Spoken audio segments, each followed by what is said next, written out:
ఎఫెసీ పత్రిక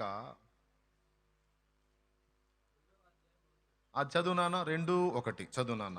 మీ అపరాధముల చేతను పాపముల చేతను మీరు చచ్చిన వారై ఉండగా ఆయన మిమ్మను క్రీస్తుతో కూడా బ్రతికించెను.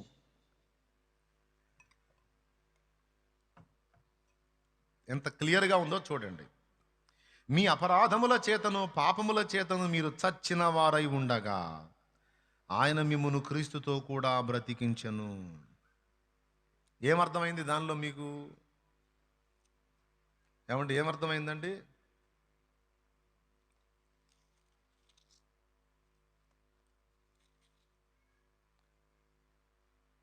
ఒకప్పుడు క్రీస్తుకు మనం దగ్గర కాకముందు, క్రీస్తుని ఎరగకముందు మనం చచ్చిన స్థితిలో ఉన్నాము, అపరాధముల చేత పాపముల చేత.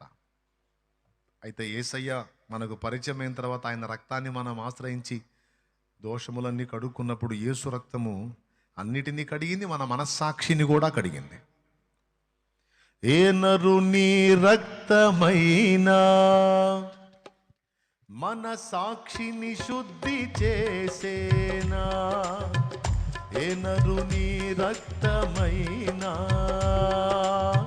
మన బుద్ధిని మార్చగలిగేనా?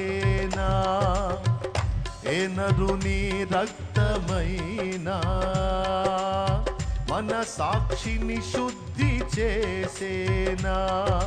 మన సాక్షికే శుద్ధి, మన బ్రతుకులో బుద్ధి. మన సాక్షికే శుద్ధి, మన బ్రతుకులో బుద్ధి కలిగించు రక్తము నా యేసు, కలిగించు రక్తము నా యేసు రక్తము. ఎవరు బ్రతికించాలి మనల్ని?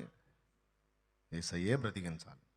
భౌతికమైన స్వస్థతలన్నీ మనం చదివినప్పుడు అందులో ప్రతి దానిలో కూడా ఆధ్యాత్మిక పాఠం ఉంది. అవన్నీ మళ్ళీ ఆత్మీయంగా మనం అప్లై చేసుకోవాల్సి ఉంటుంది.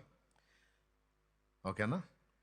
ఇప్పుడు ఊచకాలు చేతులు అన్నారు, ఊచ చెయ్యి, ఊచకాలు అనుకుందాం. ఊచకాలు చేతులు గలవారు అనుకుందాం, స్వస్థపరిచాడు. ఊచ చెయ్యి అంటే అర్థం ఏంటి? ఎండిపోయింది, ఈ చెయ్యి పనికిరాదు, ఉంటుంది కానీ పనికిరాదు. అర్థమైంది? పనికిరాదు. అలాగే కొంతమంది కొన్ని విషయాల్లో ఊచ చెయ్యిలాగా ఉంటారు.